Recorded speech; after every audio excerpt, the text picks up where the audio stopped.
Welcome to the NHL Wraparound podcast featuring Neil Smith, President General Manager of the 1994 Stanley Cup champion New York Rangers, and longtime ESPN NHL veteran Vic Morren. Together, they share no-nonsense opinions on news and issues around the National Hockey League. Whether you're a casual or diehard fan, each episode of NHL Wraparound will leave you more informed. Now, here's your hosts, Neil and Vic. Welcome to NHL Wraparound for November 5th, 2025. Vic Morren, Neil Smith, and shortly we will be joined by the Executive Vice President and General Manager of the Winnipeg Jets, Kevin Cheveldayoff, who, Neil, was one of our very first guests back in February of 2024. And an episode which did tremendous numbers. I think the Manitoba faithful, everybody tuned in to see Kevin Cheveldayoff at that point when they were doing so well in February of 24. And no, that was a good one. Kevin's an entertaining guy and very knowledgeable. The Jets kicked off a 6-game road trip on Tuesday with a loss in Los Angeles, but nonetheless remain right near the top of the NHL standings. They were actually at the top before falling on Tuesday, but still a great story there and a very, very sound team. And we really look forward to speaking to Kevin about that. Well, and I look forward to speaking to him about how he did such a good job in the offseason of making up for his losses, Nicholas Ehlers and so on, that left the Jets, but he was able to patch it back in much the same way as Bill Zito has done in Florida. We'll look forward to that conversation shortly, but first, 3 things that you need to pay attention to. The Anaheim Ducks, one of 4 teams with over a .700 winning percentage.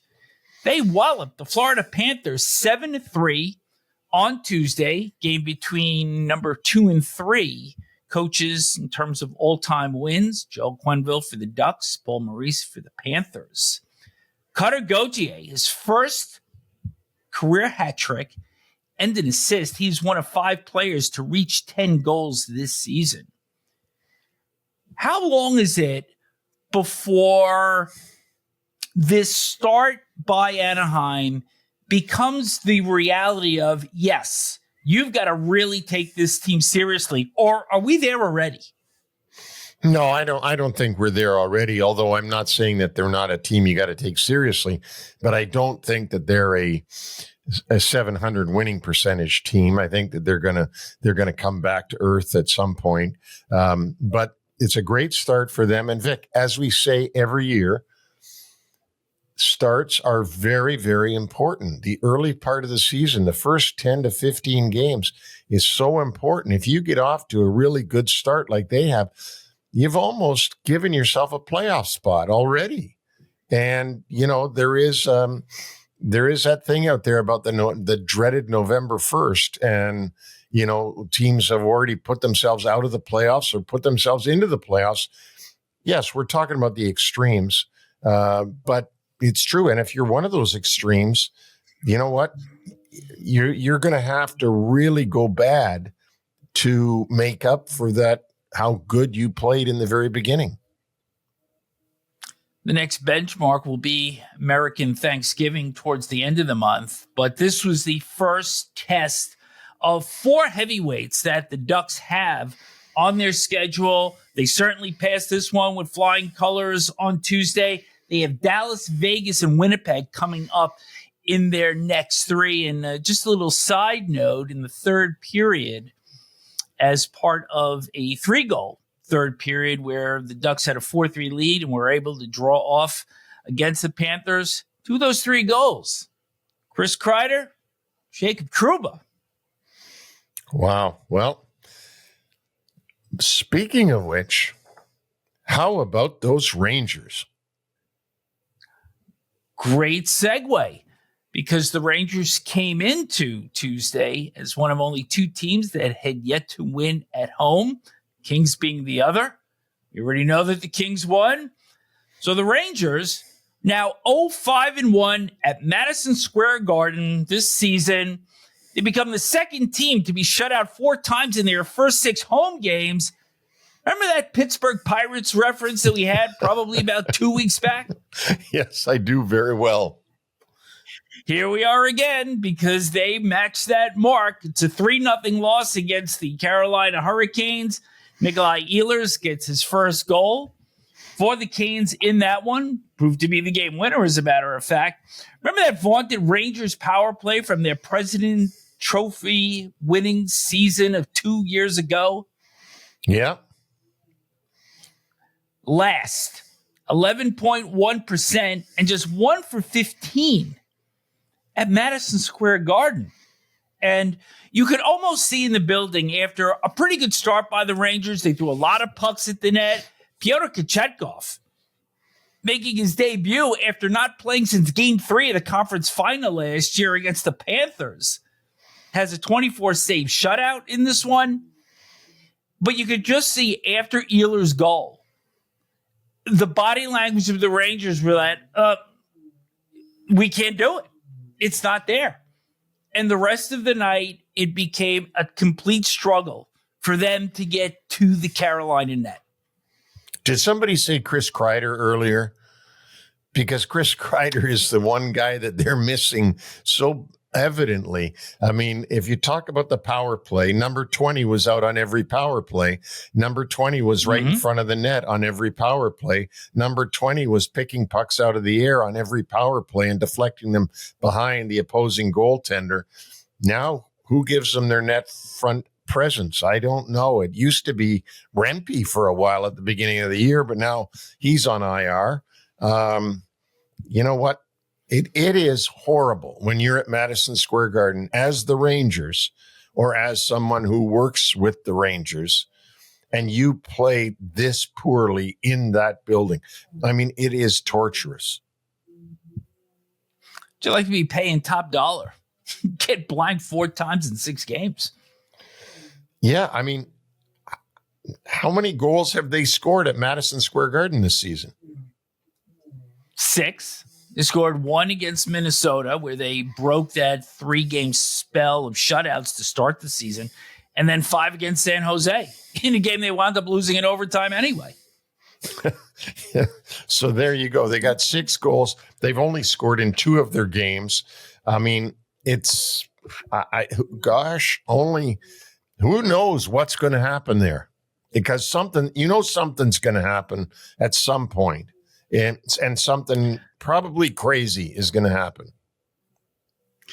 The next 2 chances that they have to get in the win column, Saturday against the Islanders, Monday against Nashville. Item number 3, Martin St. Louis sticking with Sam Montembeault after giving up 3 goals on 5 shots in the first 750 of the Canadian shootout loss to the Philadelphia Flyers. Montembeault entered the game 3-3, but with a 3.66 goals against average and an .839 save percentage. You got to remember that he was one of the key reasons that the Canadians were able to make that push and get into the playoffs a season ago. He did proceed to stop 36 of the final 37 shots and actually performed quite well. So here's an example, Neil, where I think you really have to have a good pulse on your players. And St. Louis did that because it would have been very easy for him to pull Montembeault in favor of Jakub Dobeš, who was the NHL's 3rd star in October with a 6-0 record, .930 save percentage, and 1.97 GAA. So I think good on St. Louis, sticking with Montembeault, and maybe the rest of that game, he's able to get somewhat of his equilibrium back. Well, and sometimes it's a great feel that a coach has to stay with somebody and give him confidence rather than continuing to lower his confidence level by pulling him out of the net because he let 3 in. Yeah, it is a good move by Marty St. Louis. That is not arguable that he made the right move. This guy Montembeault has been terrific for them last season.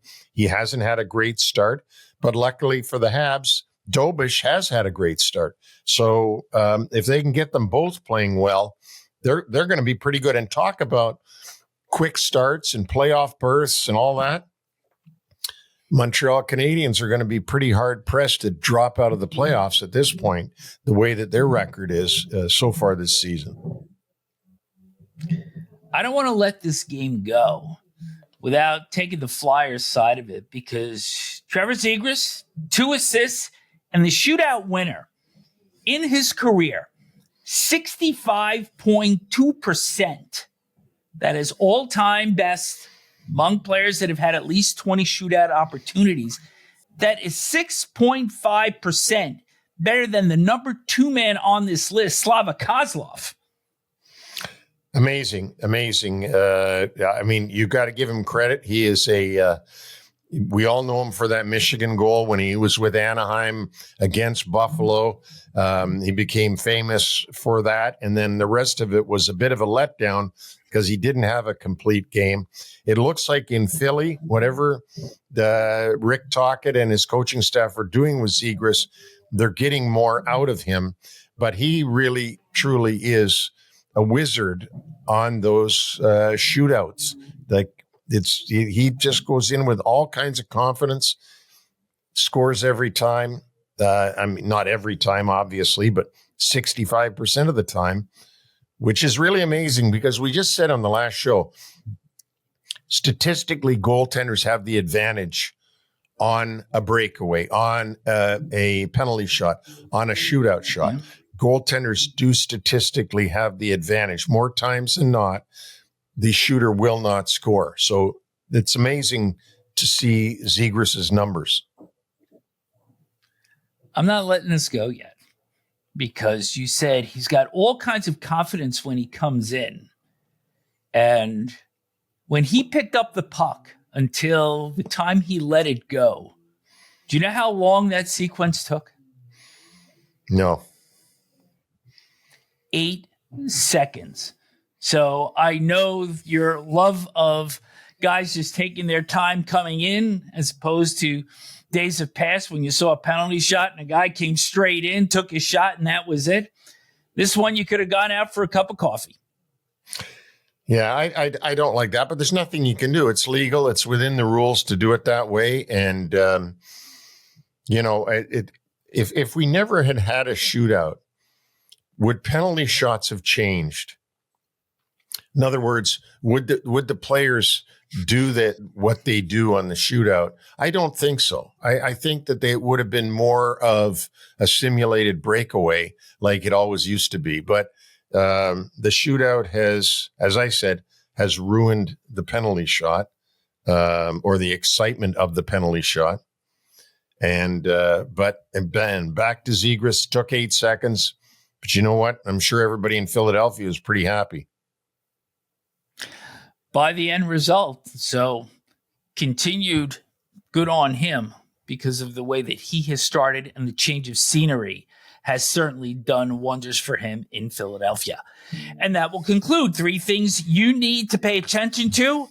Now, let's start our discussion with Winnipeg's Kevin Cheveldayoff. Well, Vic, it's our pleasure again to bring Kevin Cheveldayoff, the Executive VP and GM of the Winnipeg Jets. And Kevin, I know you'd like to be on our show after a win, and I was banking on you guys keeping that road record going last night in LA, but and banking on LA keeping their bad home record going, but it wasn't to be the case. I guess sometimes, as Roger Nielsen used to say, when you see somebody has won every game on the road, they're bound to lose. And when you see somebody's lost every home game, they're bound to win. And I guess it came together that way. Yeah, like winning in this league is tough. Every single day there's, any team, I think, on any given night, can beat the other team. And I think that's what makes the game exciting. It's that unpredictability still that it's out there. But that's what also makes it challenging at times for management and coaching because,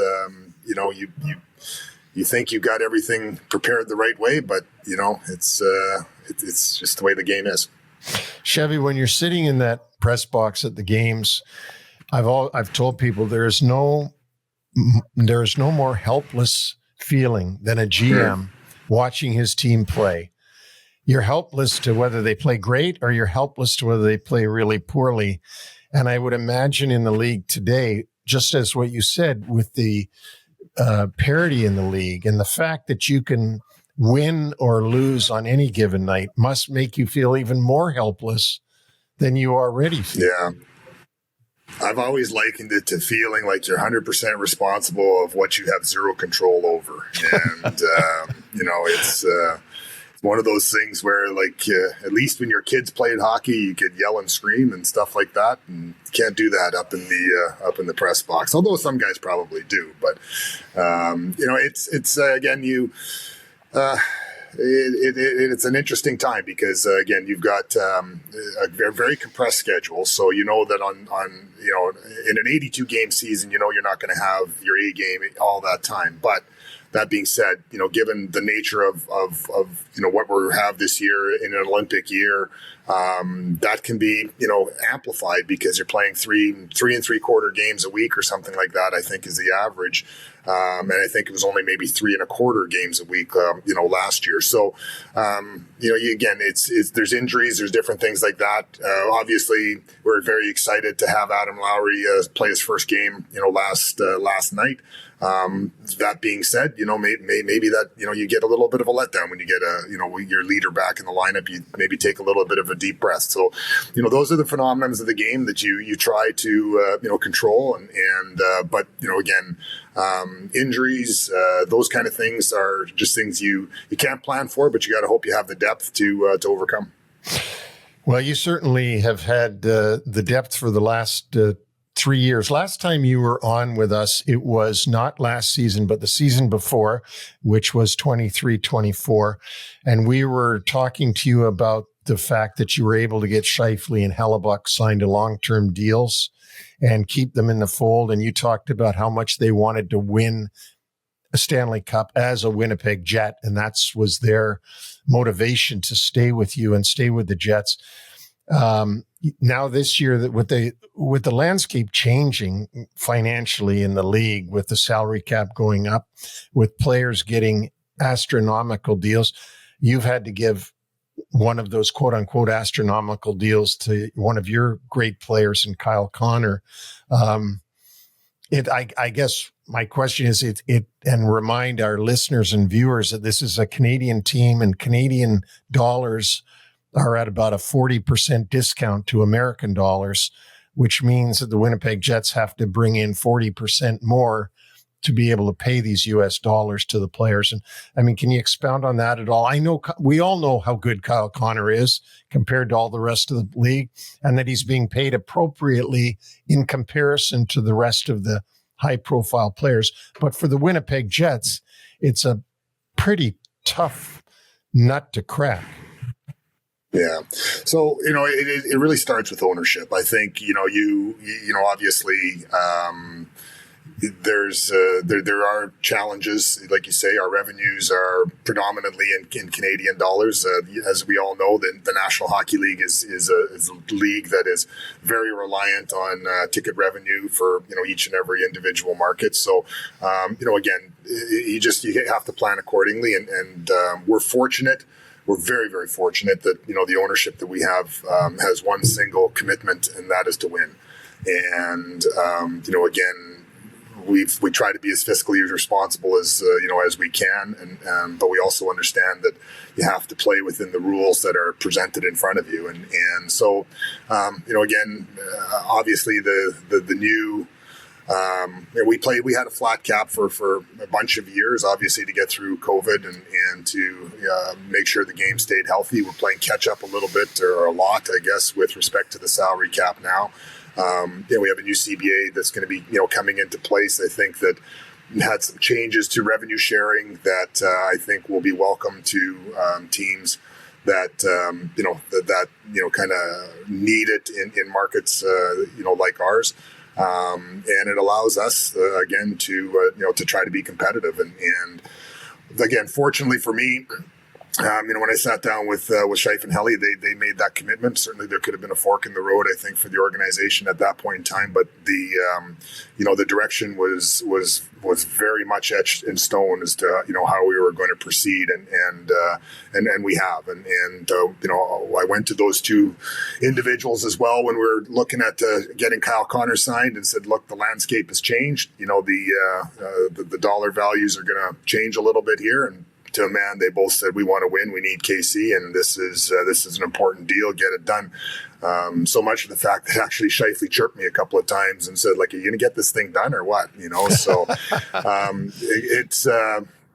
it's great when you've got that in your group. That again, make no doubt about it. It's professional. You have your own brand in the sense that you only have so much time to make money in your career, but that being said, they're wanting to put that ability to try to elusively win that Stanley Cup because there's lots of players that go through their career, make a lot of money, but never feel the joys of winning. And again, that's ultimately what you want to be able to accomplish in your career. And we're fortunate we've got a lot of guys trying to pull on that same rope. In Mark Scheifele, and along with Connor Hellebuyck, going to be making $3.5 million less than Kyle Connor. And I think we look at Mark Scheifele, where he is in the NHL scoring race, one of the premier power forwards in the National Hockey League. And of course, there's been so much talk about him having a seat at the table on the Canadian Olympic team. Is he one of the best kept secrets in the NHL? I think the answer to that is obvious. So maybe let me rephrase that. How would he be perceived if he was playing in a major U.S. market? Well, I guess, it's interesting because, again, there are the major U.S. markets that maybe, you get some better stature, but there are some U.S. markets, I guess, as well that, you have that anonymity. And I think actually Scheifele really thrives in a Canadian market. I think, what drives him is that pressure of, everyone in Canada is a hockey GM. Everyone in Canada, knows the game. It's they grew up with the game. It's their game. So I think he really embraces that, and we were fortunate, obviously, that the decision was there for us to be able to be made to draft him when we did. It was a little bit of I guess, from a popular opinion standpoint, a little bit of a reach. But, I think if you had a redraft right now, certainly he would have punched above his weight, so to speak, I guess, when it came to that. And we're the beneficiaries of that. And I think it was that first draft for us that really, has laid the foundation for where we're at today. Our first pick was Scheifele, and our second pick, even though it was a third-round pick, was Adam Lowry, who's now our captain. And again, those two players kind of have been the identity and the face of the franchise. I was asked, recently by Stan Fischler to talk about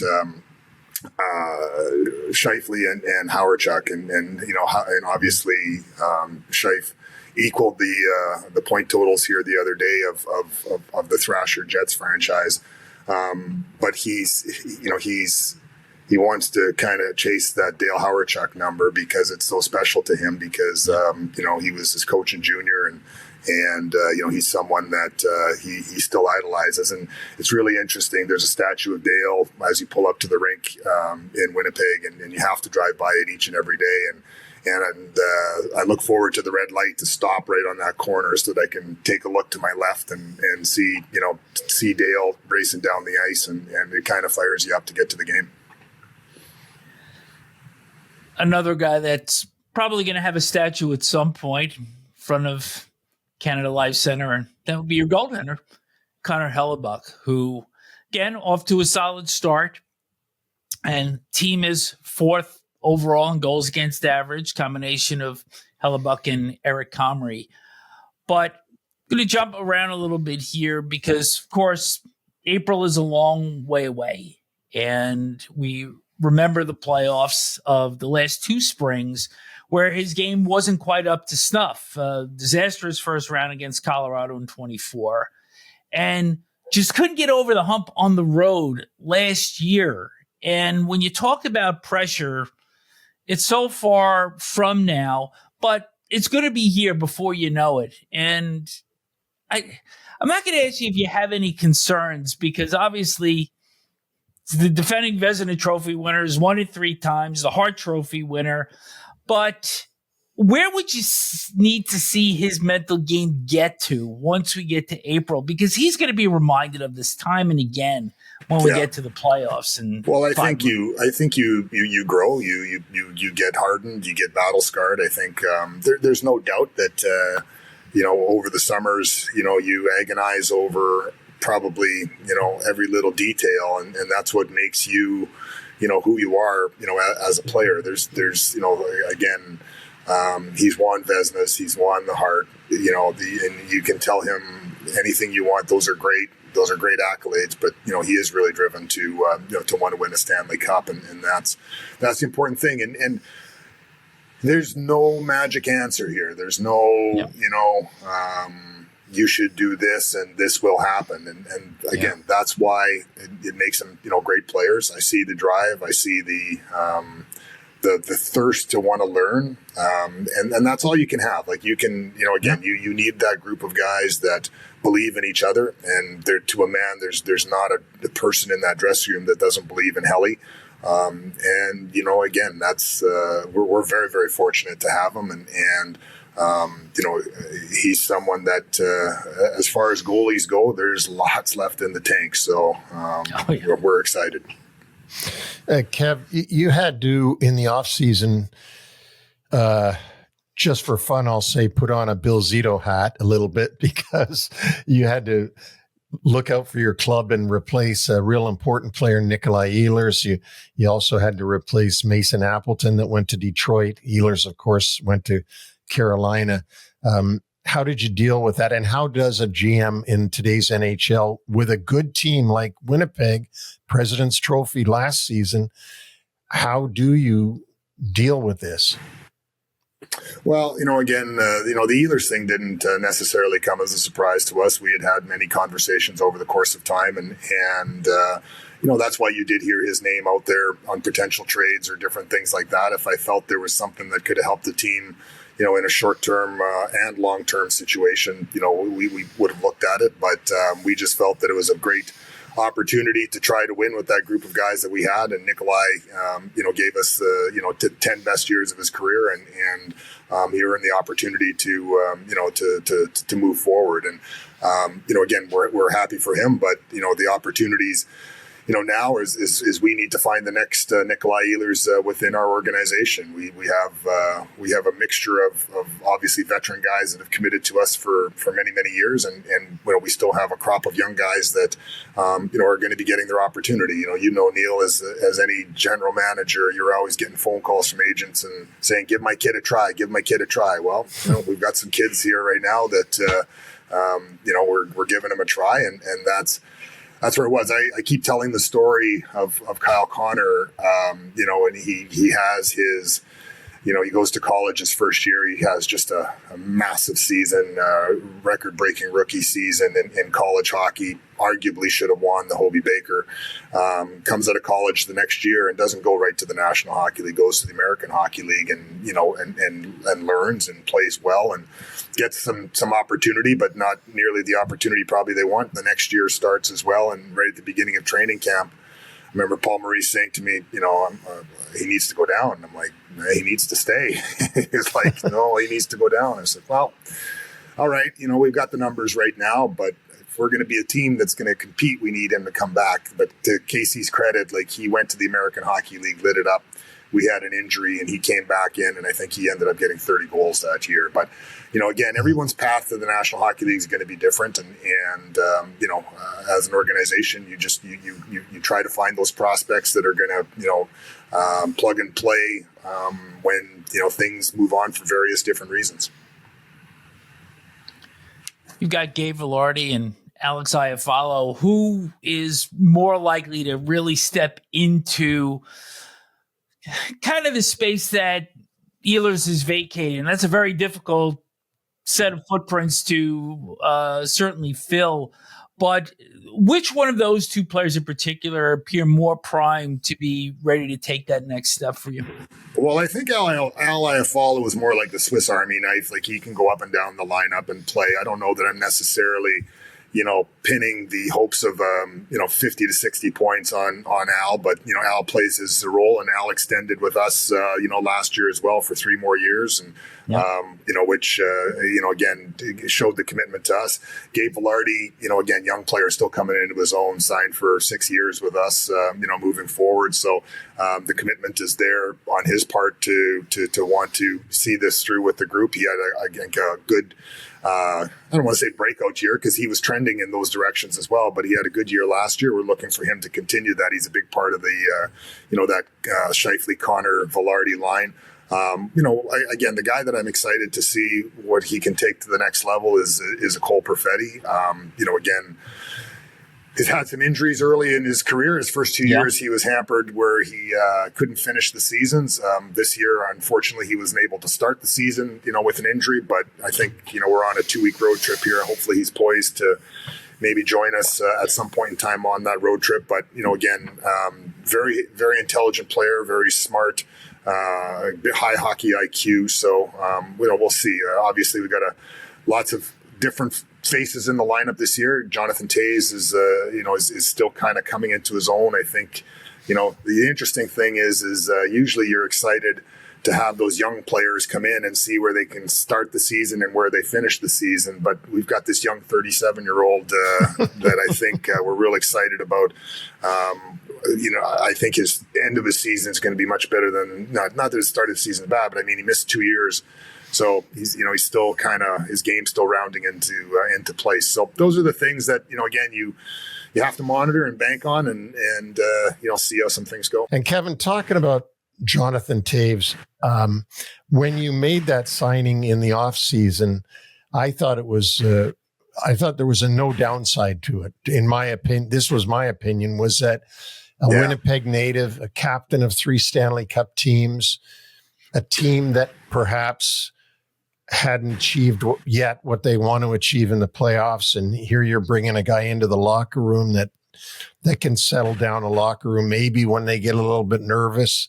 At least that's what I did as a GM, and bringing in all those Oilers, if you remember back in the day. Yeah. So did that go into your thinking about Toews and his leadership qualities? Yeah, certainly it's a real benefit to have that. Obviously, the hometown boy, the story that that's there, that's an exciting thing. But when I sat down with Pat Brisson, JT's agent, I said, like, this, the storybook stuff is one thing. I said, we're getting JT here because, we still think he can, contribute. And I know, I know enough about him as a person that he's not going to put himself out there if, just for the sake of doing it. He's going to put himself out there if he feels he can, play at the level that, he holds himself accountable to. So, that was exciting. I think, obviously, fortunate that we were able to structure a little bit of a incentive-based contract that helps us a little bit in the now and maybe gives some upside benefit if we have great success in the playoffs. And, again, just trying to find ways to kind of give the team a little bit of a different look without, having to do anything crazy. And so again, it's exciting. You watch him, he's like in I think the high 50s, almost 60% in face-offs. So he's been good at that, and that never lost. But, game by game, you start to see the little things like puck protection and using his size, using his body. His wingers have changed, a little bit just simply because of injuries and different things like that. So, when Perfetti gets into the lineup, and Barron's out right now, and Barron comes back in. Again, I don't know that you ever truly get your full complement of players, but, you keep on kind of looking at the board and kind of, trying to, throw something into that wishing well to get, all those guys healthy to really see what you have. And again, I think having, Scheifele, Toews, Lowry, Barron down the middle, all these guys are 6'3" plus, and hopefully that's something that can help create our identity as we move forward. I wanted to mention to you Gabriel Landeskog on Colorado, because I always marvel at the two of them, Jonathan Toews with your club and Gabriel Landeskog with Colorado, and both of them missing so much time and then coming back and playing it. To me, it harkens back to Mario Lemieux missing a whole year with cancer treatment and then coming back in and winning MVP. I mean, it was just phenomenal. And I think these two guys too. I wonder, do you ever think about Landeskog and Colorado's going through the same thing? Yeah, unfortunately, I think about Colorado too much because they're in our division. But, it's a testament to those individuals to, because they've made enough money, they've done all those kind of things. They can walk away from the game, and not have to. But, like in JT's case, he was surfing in Costa Rica, I think, when he made these decisions to, I'm going to play. And you put your body through it. You have to, when you're coming back from an injury or coming back from an absence, you have to put your body out there, and the training that goes into being a professional athlete, it's not just physical, it's mental, and there's sacrifices. So, these players, I think it just shows you this game isn't just about the money. This game is about playing the game, and that's what those players all wanted to do. It certainly is a testament. I don't want to let you go without talking about Scott Arniel. When you were with us 2 seasons ago, we talked about Rick Bowness and his job that he did for Winnipeg at that time. Scott Arniel, in my opinion, should have been a lot closer to winning the Jack Adams Award than he ended up being. And I think I've told you that before, but talk about Scott Arniel and the difficult situation he's been in to take over a winning club and keep it winning.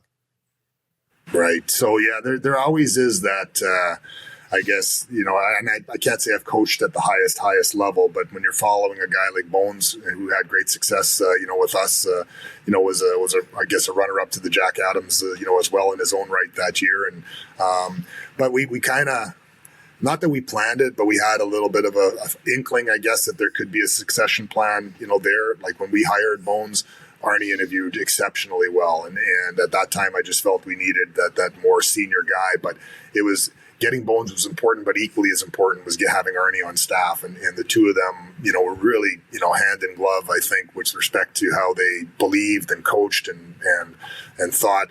But one thing was for sure, when I sat down with Arnie, I didn't just hand him the job. We interviewed, we went through the process, and, and I said, look, I don't want to hear what Rick Bowness would do. I want to hear what Scott Arniel would do. And I think he really appreciated, just that level of understanding. Like Rick Bowness, was great, but you're in charge.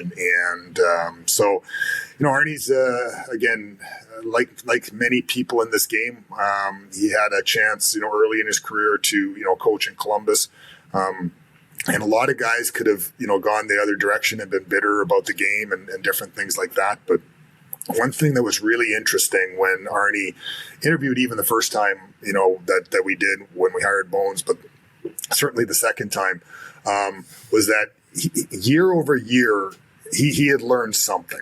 And he would tell you, like, I would have done it this way before, but I do it this way now, and those are the kind of things that, you have to evolve, you have to grow in this game. You have to be willing to say, I have to change. I have to do some things. And that's why, again, I think he's had the success he has. He learned from so many people after that. He learned from AV. He learned from Bones. He learned, from Laviolette, like all those, great coaches.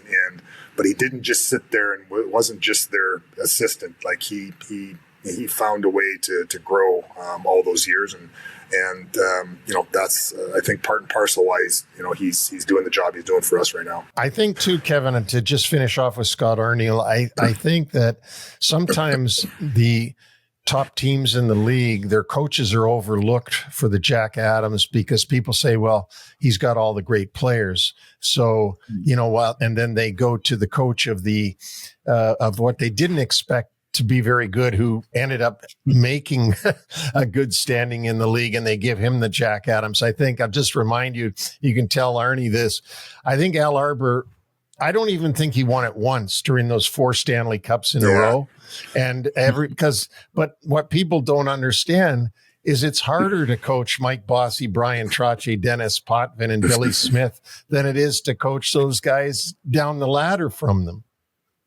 Yeah, no, and it's funny. Like Arnie, we joke about it. Arnie says, "I'd rather be coach for many years than coach for the year." So it's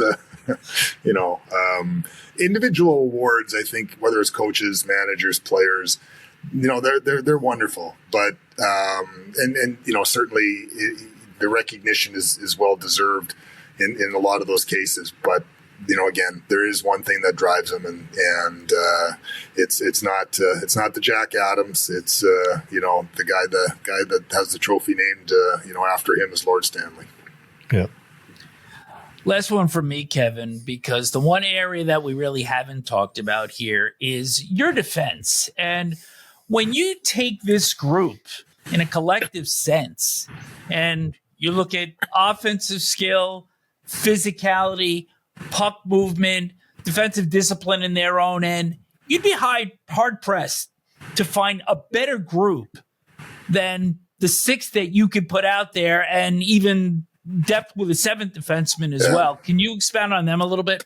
Well, I think it's a philosophy. I do think that, we're fortunate that we've had, we drafted a player like Josh Morrissey who, over the years has just matured into, one of the top defensemen in the National Hockey League. He can play offense, but I think the underrated part of his game is, he broke into the league, blocking shots, killing penalties, doing all these kind of things. And I think that's what makes him such a well-rounded player, and a player that, hopefully will be a vital part of Canadian Olympic team, is because, a lot of these high offensive players can't play the defensive game where Josh can. So, again, I think, but it comes down to a philosophy as our team. For us to be successful, we have to play a certain way, period. From our first line and our fourth line, we have to be held accountable in the same fashion, period. So those are the things that have made us successful. Hopefully, as we continue to grow our game this year, we can have that same kind of foundation, same kind of identity, and see if we can take that next step. But you also have guys that support him so well, like Neil Pionk, Dylan DeMello, Logan Stanley, who's just a monster out there, and Colin Miller, Luke Shen, and of course you got Dylan Sandberg on IR right now. But I was just looking a day ago just to see if there was any publication there that had opinion on what was the best collective defense in the NHL. And the HockeyWriters.com actually had the Jets, and I had a hard time disagreeing with that. Yeah. Well, it's interesting. Again, Pionk is another, interesting example. Not the biggest player, has offensive capabilities, but his compete level is just off the charts. And, again, Dylan DeMello, not the flashiest, defenseman, but there's a complementary synergy between him and Josh Morrissey that just, it's interesting. It proves that this game is so much more a collective thing than an individual thing. And again, like you mentioned, Sandberg, he's still a young player. He's still finding his ways in the National Hockey League. Unfortunately, like you say, the injury occurred here, but on this road trip here, we're hopeful we can get him back as well. But again, and it's. But you need those forwards that have to buy into playing defense too, and that's sometimes harder than anything, because again, this game, you want to go, but again, the philosophy that we've had success from is that your offense is going to come from how responsible you are defensively, And, if we can continue that mindset or, get that mindset back, then hopefully we'll be in good shape. Well, Kevin, this has been a great fun, hopefully for the listeners, to enlighten them to the Winnipeg Jets a little bit more. And right now you're in it. It's early in the season, but you've got the Utah Mammoth. Who would have ever thunk it? Yeah. Sitting right there with you. And then the surprising Anaheim Ducks with their win last night are right up there too. So it's stunning, but you in Colorado and Dallas, and you'll be fighting all year. And we just appreciate you coming on and telling the listeners the stuff about Winnipeg. And you're doing a great job there, obviously, for the longest time. And we really do appreciate your insights. Well, thanks for having me on. It's, like you say, we're kind of stuck in the middle of the prairies there. Sometimes maybe overlooked by the big markets, but that's okay. We like it like that. We'll come and punch you in the nose without you knowing it. Yeah, well, you've got some hockey players that are worth the price of admission to watch. I love watching Kyle Connor play myself. Yeah. And, of course, Connor Hellebuyck. You got too many Connors, but Connor Hellebuyck, you're going to see an amazing goaltender if you get to a live game with Connor Hellebuyck, the things that he can do. So, again, thanks, Chevy. Good luck going forward. And I can't tell you how much, Vic, and I appreciate you coming on here. My pleasure. Thank you, Kevin.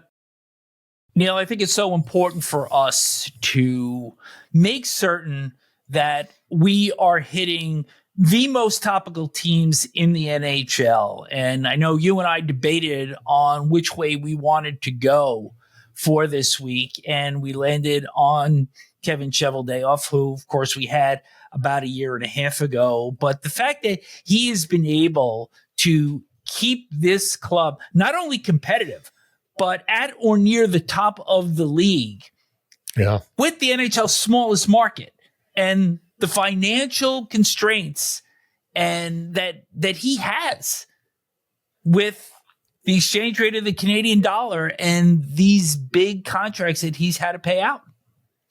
Well, and I think a testament to him and the ownership of the Winnipeg Jets is that they make an environment there for the players that the players want to stay. They don't want to go. And I know that Winnipeg over the years has been a place that everybody said, oh, it's cold, it's an outpost, it's a small market, all this and that. It's all true. But when the players get there, they like it there and they like the way they're treated. And you can see that in the results. And so Winnipeg Jets is a team that is worth buying a ticket to watch when they're on the road in your market, because they've got exciting players. And as you said, they're near the top of the league for the last 3 or 4 seasons. I was glad that he made the point of discussing ownership's involvement and their buy-in. And this challenge is going to continue. I think they've met it up to this point, but certainly with the salary cap going up, there's more money that's going to need to be paid out in order to keep this club competitive beyond this year and the next, and those contracts to Connor, Scheifele, and Hellebuyck.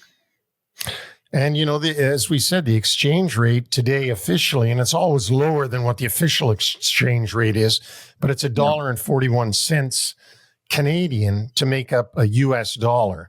So that's pretty darn hard. Imagine the amount of money that they've got to bring in to compete with US markets and US dollars, because the National Hockey League pays all contracts in US dollars. So, but I also want to say that I think when you talk to Kevin Cheveldayoff, or you see him on our podcast or listen to him, his personality does come through as to why they have a cohesive group there. And he's a gentleman. He's a very intelligent gentleman, but he's a gentleman and he's a team guy. And this is why the Winnipeg Jets are where they are, because you have a great leader in Kevin Cheveldayoff. And I think it's important for us, as I said before, to make certain that we give the proper attention to clubs that don't normally get that kind of attention, such as Winnipeg. Very, very true. Let's hit the injury update as we do with every show. And this is a pretty significant one in Washington. Pierre-Luc Dubois, who was initially listed as day-to-day after buckling his knee during a face-off in Saturday's loss to the New York Islanders. He is now expected to be out for an extended period of time, though the Capitals do not expect this will be a season-ending injury. He had a career best in assists, points, and plus-minus last season, but no points in 6 games this year. And something that we had mentioned was so many things going right for the Capitals last year, aside from the injuries to Nicholas Backstrom and TJ Oshie, both who missed the entire 2024-25 season. They were relatively healthy. They had 8 or 9 guys having career years. And this season, Caps are finding it a lot more difficult to tread. They are, but we expected that because you can't have career years every year or they wouldn't be called a career year.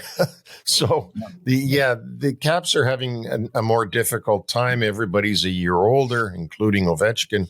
So, not surprising, but still, still okay. The Caps are okay. They're not suffering too badly. No, but I think it was one of the reasons that I saw them taking a step back was that you couldn't expect every player to step up the way they did last year and that there was going to be some sort of leveling off. And I think we're seeing that. No, we definitely are. I mean, they're playing, they're 6-5-1. And the only reason they're way down in the standings is because the whole conference is over 500. So even with a 542 winning percentage, that still puts you, in 9th spot on the wild card run. But by the way, ahead of the 2-time Stanley Cup champs, the Florida Panthers, who are exactly at 500 at 6-6-1. So imagine 6-6-1 and you're last in the conference. It's stunning math. And no reason to think that the Eastern Conference is not going to continue as close throughout much of this season. So, other news, Tyson Foster, Flyers forward on IR after blocking a shot in Saturday's loss to Toronto. Game in Montreal was the second consecutive that he missed. On the return side, Robert Thomas for the St. Louis Blues came back on Monday after missing 4 games with an upper body injury. Had a goal and an assist as the Blues snapped a 0-5-2 skid with a late win over Edmonton. Quinn Hughes, Canucks captain, returned on Monday after missing 4 games with a lower body injury. He played 28 minutes and 4 seconds in the Canucks win in Nashville on a goal by Brock Besser with 2 seconds left in overtime. Some significant injury news coming out of Pittsburgh with 3 players now landing on IR for significant periods of time. Goaltender Tristan Jarry, who played the entire game on Monday in Toronto, that 4-3 loss to the Maple Leafs, now out a minimum of 3 weeks with a lower body injury. Noah Acciari, who left in the first period of that same game, out a minimum of 3 weeks with an upper body injury. And Justin Brazeau, who was off to a great start, out for a minimum of a month with an upper body injury. So now the Penguins, who have gotten off to that nice 8-4-2 start, their depth certainly going to be tested. Also in that game in Toronto, William Nylander returned after missing 3 out of the last 4 games with a lower body injury, had 2 goals and an assist in the Leafs' 4-goal third period comeback over the Penguins. So as we segue out of the injuries here, this was quite a reality check for the Penguins because they had a 25-8 edge in shots through the first 2 periods, completely bottled up the Leafs, who were skating aimlessly for the better part of the first 40 minutes. And then as soon as Toronto got that first goal, it almost looked like they forgot how to defend because the script completely flipped. I thought after the second goal, Dan Buse probably should have called a timeout. I believe that the Penguins were looking to see if they were going to review that goal. But this was a hard lesson for the Penguins here. Yeah, I mean, well, things have been going really well for Pittsburgh. Don't forget, they're 8-4-2. And,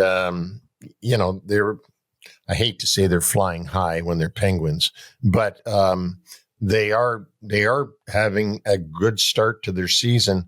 And let's see what the Toronto game has an effect on them.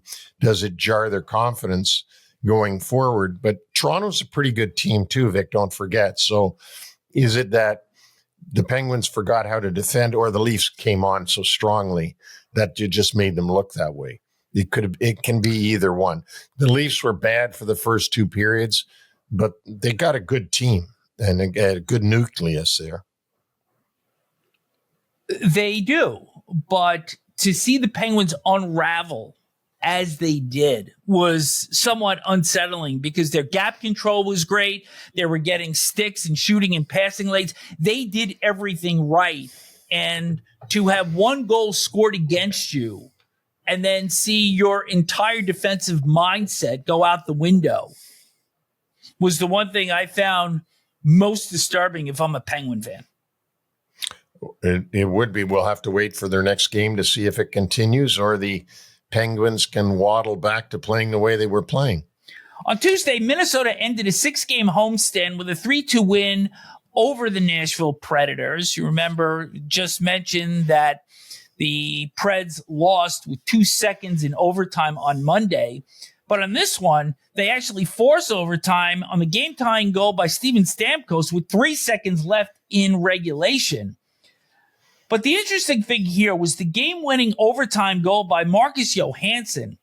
After goaltender Justus Annunen displaced the goal with his foot, but play continued, and Johansson slid the puck across the line after hitting the side of the net as it was turned sideways. And after review, this goal was allowed to stand. You took a look at this. Give me your thoughts. I think it's just BS that it's a goal. It was ridiculous. The net was off. It was sideways. Johansson hit the side of the net first and then took his own rebound and put it over the line. The goaltender clearly wasn't trying at that point because the net was so far off, and the referees let it stand. Now, if anything, it should have been a deliberate displacement of the net by the goaltender, which would have resulted in overtime as a penalty shot.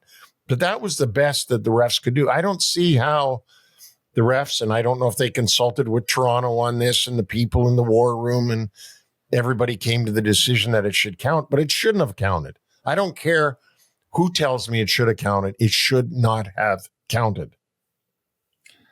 Usually it's play continuation and that Johansson got the first shot and hit the side of the net. I thought if that one goes in, it's fine. But that the net actually got the puck back to him so he could make a move and then put the puck over the goal line, I thought the play should have been blown dead also. And I may have to put a call in to Dave Jackson to get what the interpretation actually was on that rule. Yeah, you got to do that. I mean, to me, it looked like shinny hockey. You know, it's like there's no referees out there. The net came off. Now it's up to the players to decide whether they're going to count it or not. On Wednesday, and this is one of these things that you start to get tired of talking about because last year it was Ovi chasing Gretzky's record. Now it's Ovi trying for 900 again. This time Wednesday against St. Louis. He'll also play against Pittsburgh on Thursday night. Ovechkin has just 2 goals on the season and none in his last 4 games. And even he's admitted he's clearly struggling at this point.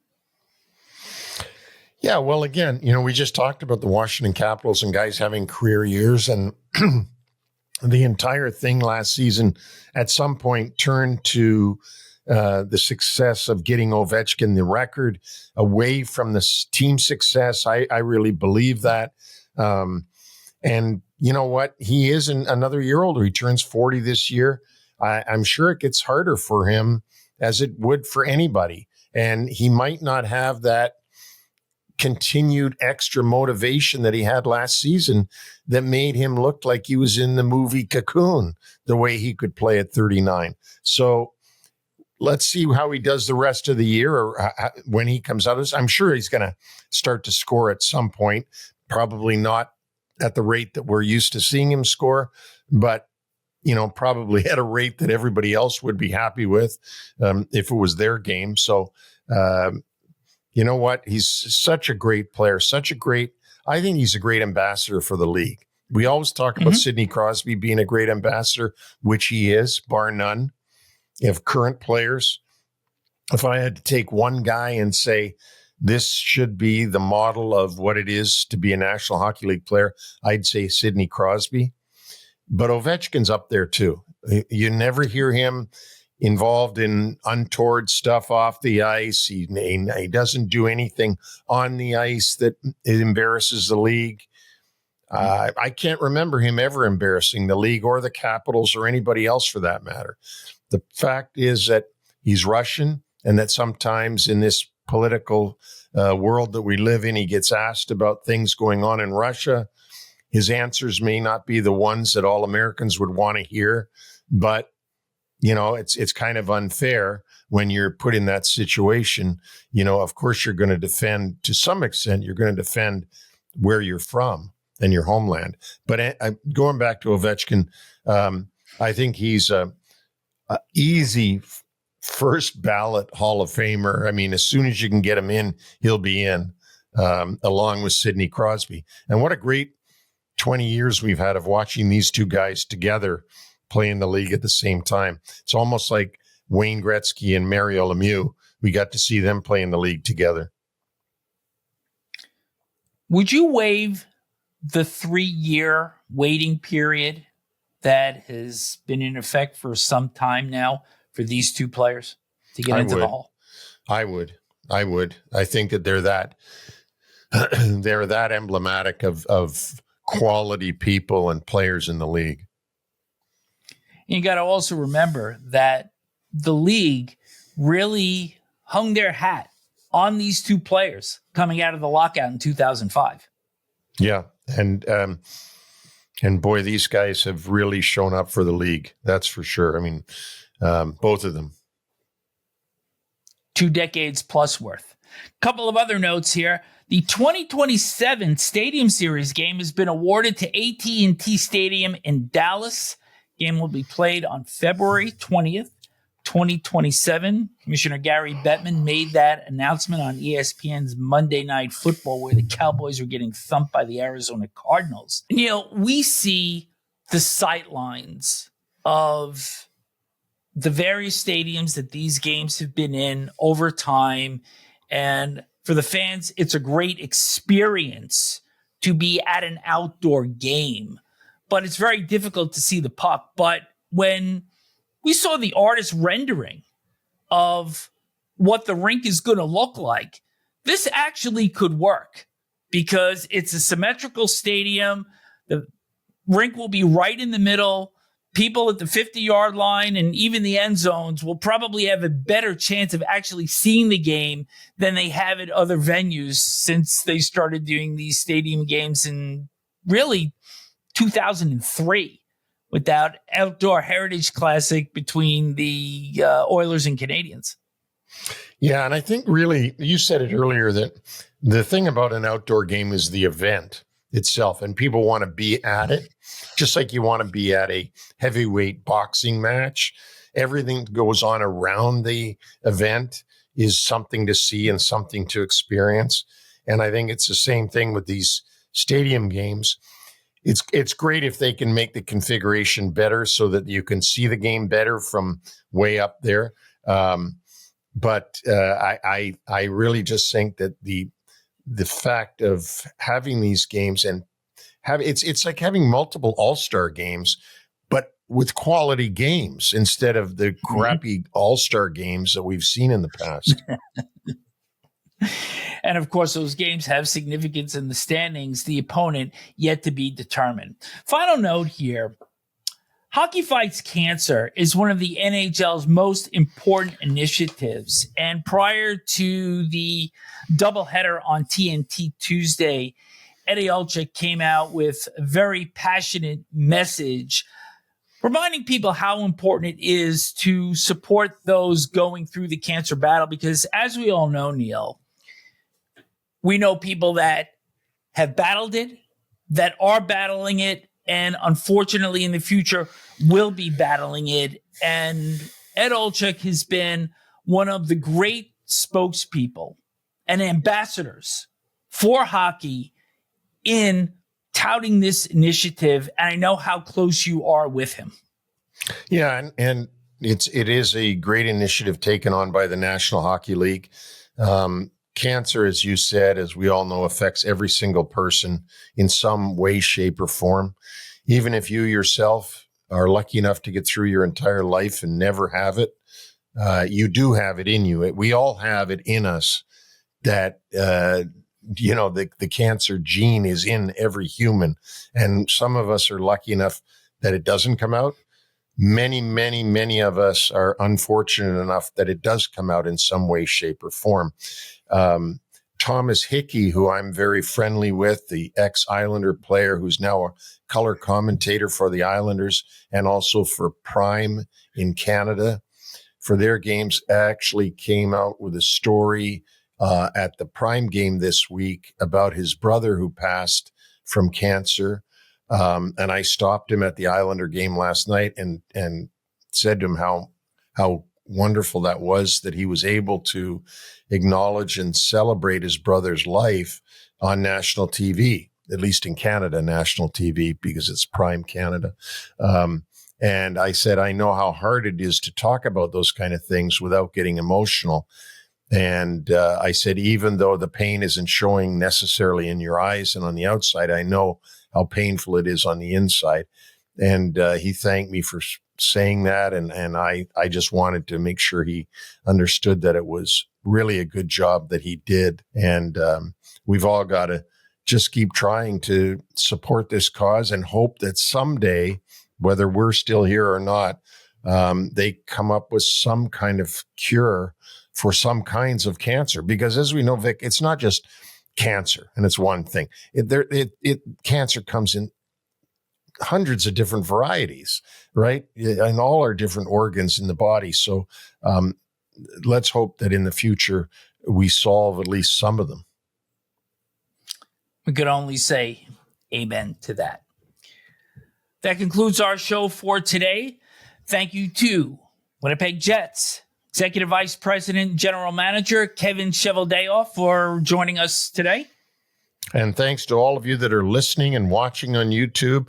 You can reach us individually on our own website, which is Neil at NHLWraparound.com. That's my own email address, I should be saying, or Vic at NHLWraparound.com. Let us know what you like, what you don't like, what your email address is, and tell us so that we can get you on our list. All of our podcasts are on all platforms, including Apple Podcasts, Amazon, iHeartRadio, Spotify, and I've already mentioned that we're on YouTube.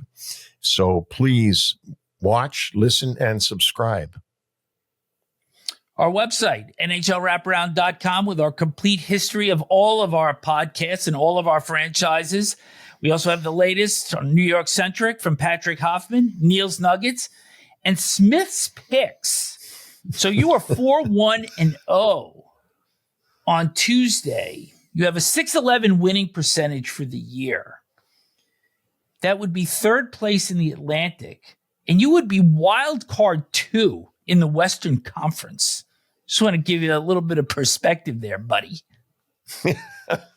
It's tough. It's tough to pick the right teams every night in this league. You never know. You never know. The things that you think are sure bets end up being bad bets. So I'll keep doing it every day, the rest of the season. You want to get a tip on who's going to win, or at least get a .611 winning percentage shot at who's going to win. Go to NHLWraparound.com and take a look at Smith's Picks. And don't forget to subscribe, because we want to get to 1,000 subscribers as quickly as we can. And if half of you that have subscribed to this point tell one friend, or all of you have half a friend to tell, we'll get to that mark sooner than later. That's my math. Half a friend. Take care, folks. We will have short shifts on Friday and next Monday, and NHL Wraparound on Wednesday the 12th will be joined by the general manager of the Utah Mammoth, Bill Armstrong. Take care, all.